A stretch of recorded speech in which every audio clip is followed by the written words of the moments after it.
Okay, so what do I say? I guess I can either start by asking some questions, or we can just. I'm like Divine, where she's like, give me more questions! Yeah. Devon, are you a lesbian? Yes, I have done everything. Does blood turn you on? It does more than turn me on, Mr. Vader. It makes me come. If you could take a picture of me. Maybe both. I'm gay and I don't want to do things. We keep giving you more and more steps.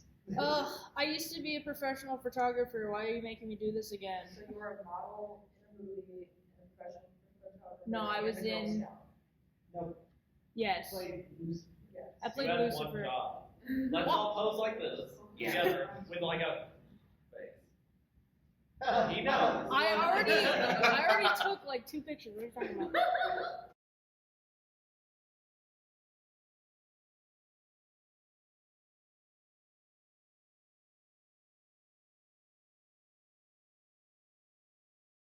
I think the main question I have from the film is how long does it take you to do your makeup? 2.5 hours. Holy fuck! That's why I decided against it today. Yeah. That's so Because I have to do it tomorrow and Sunday as well. Yeah, absolutely. 3 days drag stretches are really tough on my skin, but it's fine, and I'll do it because that's how I make my money. That's how. so fair. You know, this took me half an hour and I was like, oh, it takes so long. I can't imagine 2.5 hours. It fucking sucks. But I did it to myself, so I have nobody to blame but myself. So I guess kind of in a similar vein, what is one of the most difficult effects that you had to do for this film? Probably in terms of like gore or anything.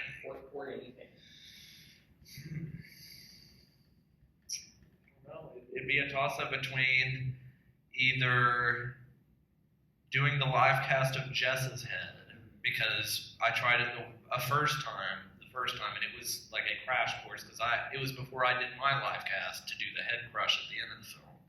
So we made Jess's head first, and it didn't work because I got too cheap of material, and then I wasted $75 on that.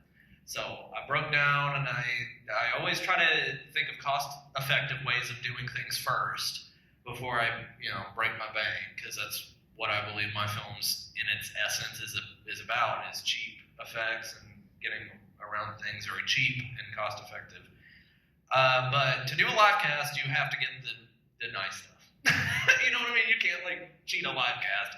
So I had to drop another $90-some on just the silicone to do the live cast of Jess's head, and that's before we even made the head. So that's just to do the mold of her head. And then to do that, you pour the latex, make the head, sculpt it, paint it, all of that. But then it's either between that or one of the stunts that Chris coordinated, which he coordinated them falling down the stairs, which was really hard. And then you choreographed them going over, Patty and Pepper going over the bar when they flipped over the bar. And they had a whole chair protective foam thing set up back there. I brought couch cushion insides that I had at the house, just left over, which is always good to have around for people starting drag or starting anything. It's good to rob a few couches, you know what I mean? Because buying new foam is very expensive. So if you go somewhere you see a couch on the side of the road, pull that fucking couch cushion out of that. Rip the foot, unzip it, get that couch cushion, put it in your garage. That way you'll have it. Just a little word of advice, but I'd say one of those. All right. Long answer. Sorry. No, you're good. Okay. My question was, how many gallons of blood did you use? 1.5. Oh, well, I don't know if that's true, because the chainsaw arm scene, when we did the dream sequence with the chainsaw, it was probably more messy than it needed to be because of what actually ended up in the film. Because when it got down to editing, it was milliseconds of things. So probably we used big plastic tubs, with like the ropes on it, the circular ones, and lots of Kool-Aid and powdered dye and like things like that, and just was mixing it in a big vat so we could just like fill these syringes, and it got so technical when it didn't need to be, because we made the arms out of pool noodles, and those are, as y'all know, already hollow. So we ended up, because the tubes were getting that with the syringes were getting clogged because the sugar we were waiting too long, it was getting sticky and it was solidifying, and it was a mess, a fucking mess. And what ended up working in true Tom Savini style filmmaking and methods is just like they're taking one end of the tube and blowing really hard, because like when you get into pumps and like shit like that, you run them get clogged, you run like them leaking and tubes leaking and blah blah blah. So I mean, we had a vat of blood like that, but then I used a gallon and a half, I'd say, of stage blood, actual stage blood that I did not make. Did you have another question? Okay. I guess my next question would be, in the first Please Don't Make Me, you have like a lot of really popular music kind of sprinkled throughout. But with Please Don't Make Me 2, it's a lot of other musicians. It's a completely new person doing the score. How did you find the musicians for Please Don't Make Me 2? Realistically, anytime I need any kind of area in the film that I'm working on taking care of, if somebody dropped or somebody backed out, or like they weren't interested in doing another project, I'll just put out something on my social media, and usually I'll have a handful of people reach out if they're interested. Again, just like earlier, I'm going to quote Quentin Tarantino, because you don't need to know how to do every single thing in filmmaking. You don't need to know every single detail in cameras and lenses and sound and music and blah, blah, blah, blah, blah, blah. But if you know how to make a good film and you like good film, then you have no other choice but to make a good film. But also make films that you enjoy. That's what makes it good as well. Because when you make films that you love and you care about, then it will show through the lens, and everybody will be able to tell. But obviously, I'm sure you know that the reason why there's not that many copyrighted songs in part 2 is because we were trying to do more original things. Absolutely. Trying to stay clear of copyright issue. With the first film, I had no idea that it was even going to make 12 plus K views. I did not know that, and that wasn't. I just was doing it. It was just me and my friends doing it. Like, it wasn't anything professional by any means. I never set out. I mean, I was just trying it to see what would happen and where it would go. And the popularity skyrocketed. And when it came down to making a sequel, I didn't really plan to make a sequel, but I wanted to. And when we put it out and kind of like the universe into the void that we might make a sequel, people already wanted to donate and they wanted to give money, and eventually we had to. We had to make a movie because we had the money to. So we were like, oh shit, we got to do it now. But because people were giving money, I knew it was becoming a more serious thing. So I knew I had to break away from the copyrighted music. Yeah. And in the first film, in the script, there are certain lines and we've talked about maybe doing a version of the first film that doesn't have those copyrighted songs in it, that have like music replaced in it. We've talked about the possibility of that as well, but I truly don't want to. Yeah. Because I don't think the film would be as good Yeah. without those songs in it, because like some of the lines, like I said, is written to make sense with those songs in it. But that's why I wrote the sequel how I did, without songs specifically in it. My hope is one day we'll be able to pay for things like that, like copyright, things like that. Do we have other questions from the audience? Real quick. So I heard something about like a threequel sort of thing. Any information you can give on that? Yeah. Right now, we're moving into pre-production of my third film, but it is not going to be Please Don't Make Me 3 just yet. That will be next year.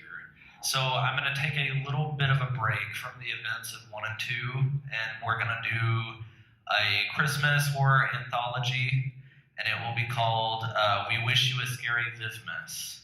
So it'll be very different, vastly in tone.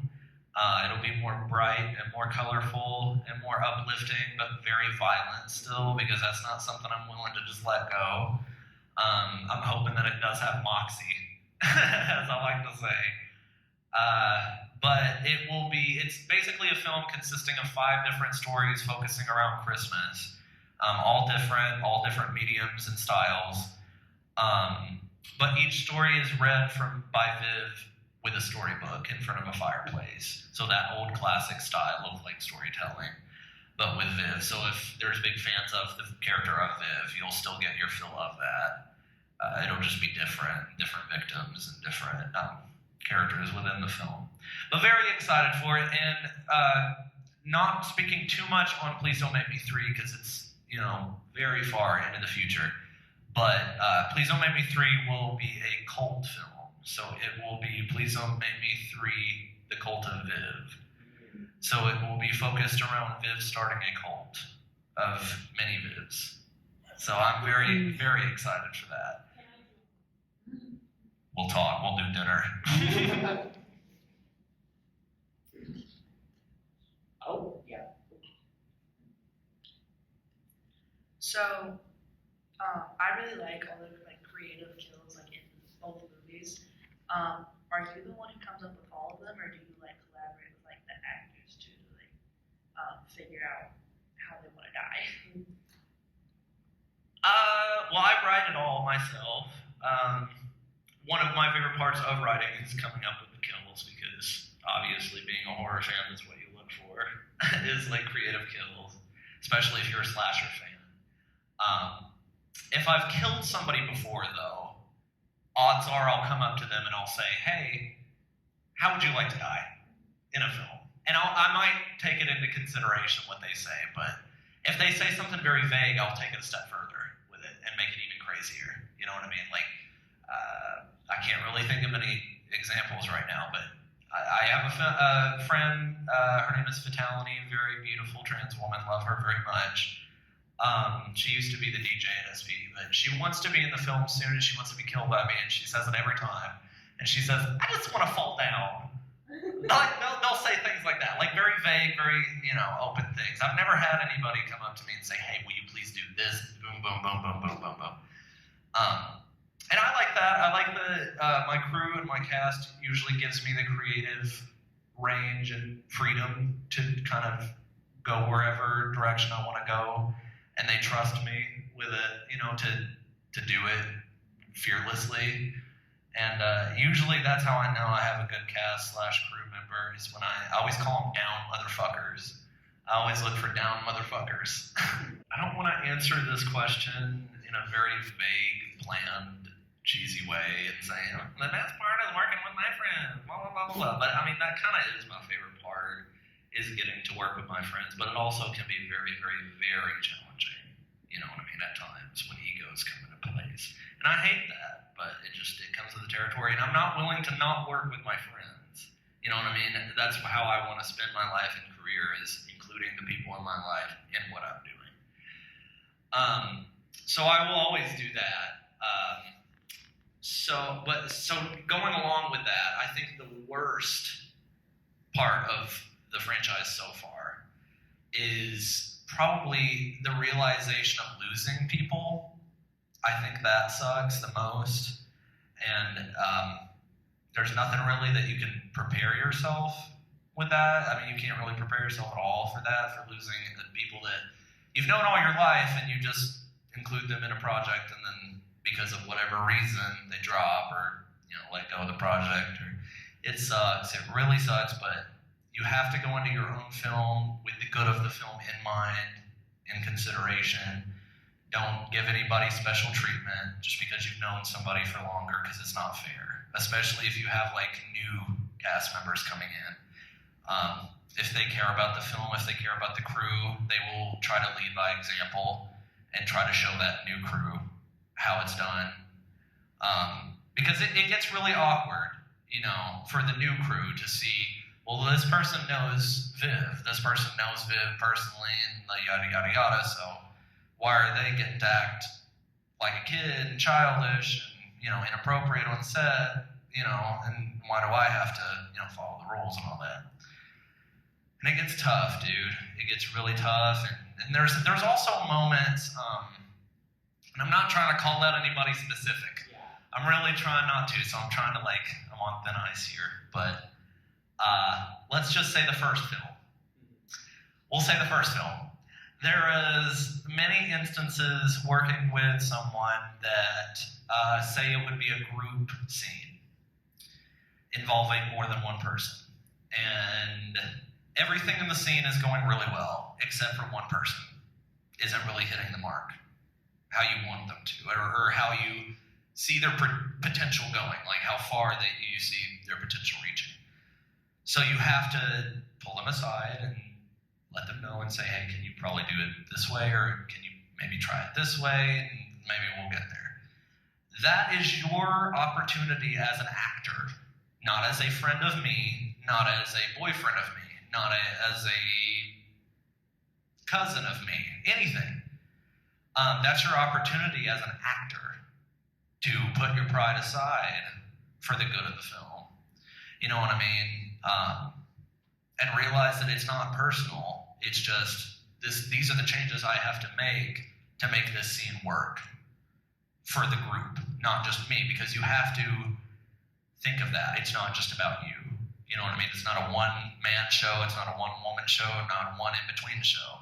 You know what I mean? So I think that's the hardest part, or the worst part, is having that realization that things like that have to happen. And it still happens, and it will continue to happen. Do you know what I mean? Because working with my friends is something that I enjoy doing. And I don't think I'm ever going to stop doing that. Because, and that goes along with it, too, is you have the luxury of talking to them how you would anybody else. Do you know what I mean? But I think even Chris there himself has said how different my tone sounds when I direct, as opposed to, any other tone. And that's just because I don't want to play favorites. I don't want it to seem like I'm playing favorites with anybody, but at the same time, certainly don't want to talk down anybody, but I don't want to sugarcoat anything. Do you know what I mean? Because I feel like a certain level of sugarcoating kind of treats somebody like they're dumb. And I don't believe in that. I don't believe in treating people like they're stupid. You know what I mean? I don't know. I like talking to people like humans. Does that make sense? I don't know. Not like my friend, but like an actor. Yeah. Long answer. Can't give long answers.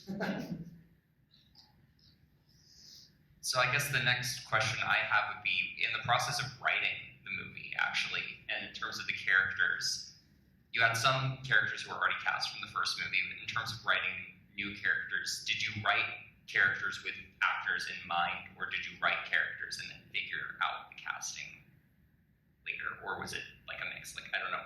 What was going through your head when you were writing new characters? Proportion. Yeah. Well, we had lots of roles to fill. We had about 30 roles to fill in the sequel, so we did have in-person auditions in Evansville,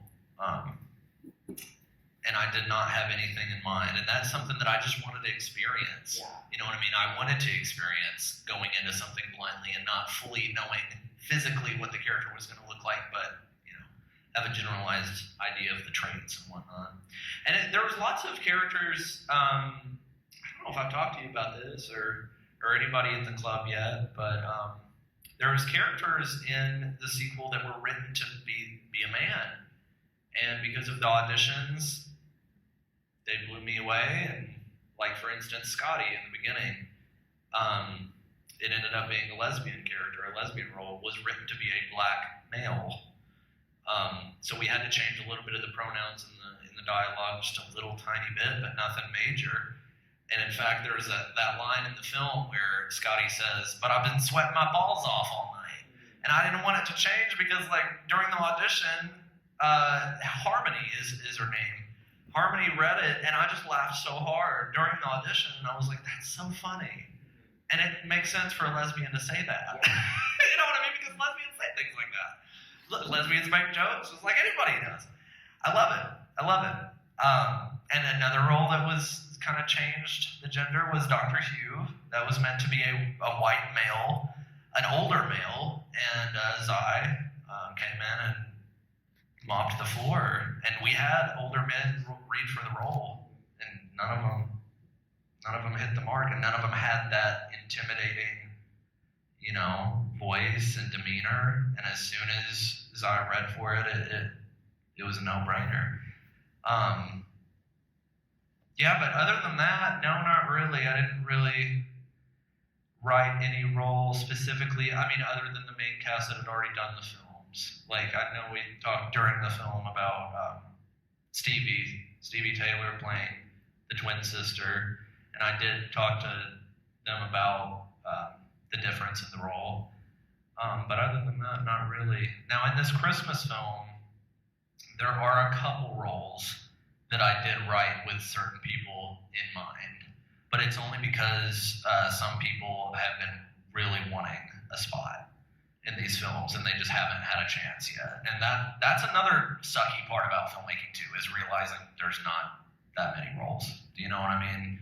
Realizing that you have a certain amount of roles and you can't just put every single person that wants in the film in it. That sucks too, because like there were lots of people that auditioned that didn't get in the sequel, and that fucking sucks. Because if it was up to me, I'd put them all in there. But it's not how it works.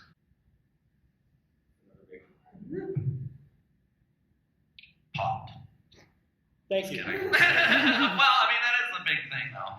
Yeah, I mean, that is a big thing. People ask me that all the time. They're like, how'd you come up with that? How'd you come up with that? I'm like, smoke pot, and just clear your mind. Quit your day job. If you're an artist, like seriously, if you're in a spot and you're able to make a living doing what you're doing, it's hard. You struggle. There's sometimes you don't eat. There's sometimes you can't afford to do anything except rent. But it's very rewarding. And you don't leave your day job wanting to die. You know what I mean? Because when you have an artist soul and an artist heart, and you have that fire underneath it, you have to come to a day job every day and work that mundane shit that you know you're not supposed to be doing. And nothing against that, because they're jobs. People aren't living that way, and obviously some people have to work those jobs, and a lot of people are really good at it. But if you're an artist, and you find yourself so many times just standing there, wasting your potential away, and then going home, and you have no energy because you've overworked your own mental health so much, being misgendered, blah, blah, blah, treated like shit. Go stock this, go dust this, go busy work this, when you could be home writing. You could be home editing. You could be home painting your face, trying a new makeup style. You know what I mean? Now, I'm not saying you should be home being lazy. You know what I mean? But I don't know. I've lived it, and I've always said you need to be able to earn your keep and get to. You have to, if you're an artist, you have to at least get to a certain point in your life where you're able to say, okay, I've done enough of this. You know what I mean? I think everybody should at least try to earn a living. That way you can do your extracurricular activities. But when you're this serious about making it your life's purpose, it's not really extracurricular. It's the reason why you get up in the morning. So, I don't know. But that's my answer. I have thought of one more question, and it's how hard is it to come up with fun one-liners for Viv to say during kill scenes? Very hard. It was really hard to decide making the first one if I wanted, because I knew it was going to be a decision that was going to travel, obviously, throughout the rest of the films, whether or not Viv would talk or be a silent killer. Because I considered Viv to be a silent killer too, but then I was like, no, because we need...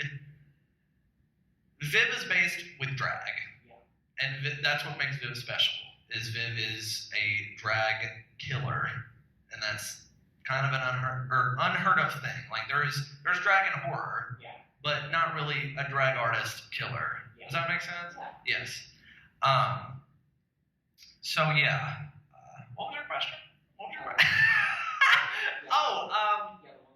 One-liners. Yes. I kind of wanted to go the Freddy route because I always say Freddy's a drag queen. Because Freddy turns looks and has one-liners and but whenever Freddy talks, it's not just some bullshit. It always packs a punch. It always means something. It usually relates to the death or whatever is happening on screen. And you want to be quotable. You know what I mean? It's easy marketing to be quotable. But I just really wanted to one day hear like kids on Halloween dressed up like Viv and quoting me and like trick or treating at my door and shit. Like that's the shit that I manifest and I put out in the world because that's what I was at that age. Well,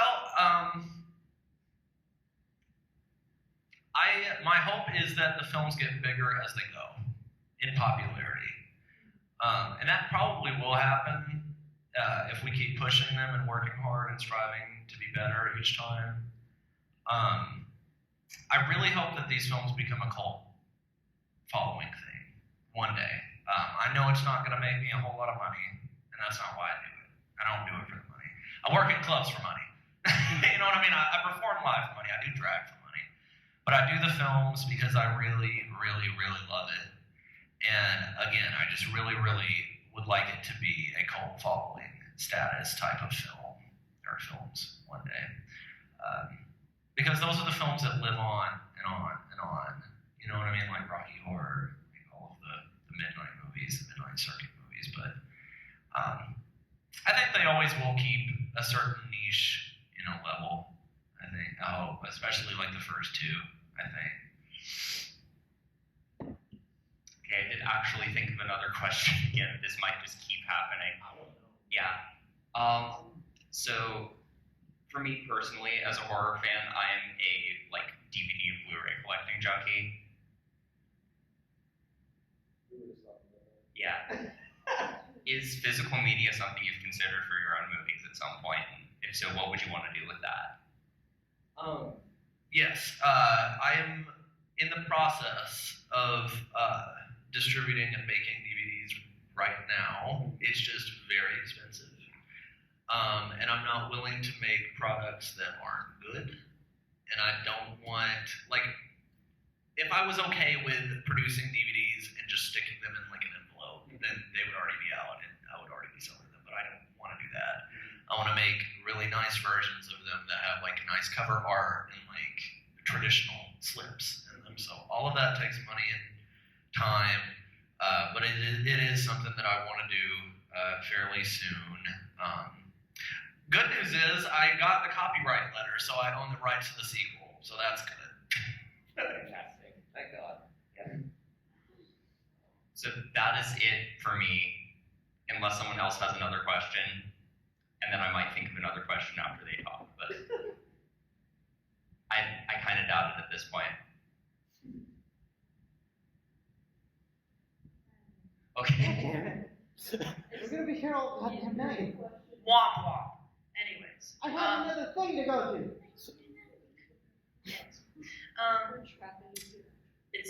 Hopefully it should not take as long of an answer, but I know you said your makeup takes 2.5 hours. Who takes the second longest? Who? Yeah, from your movie. From the second movie, who do you think took the second longest? Because I take a long time. This is not a lot, but this took a long ass time. Probably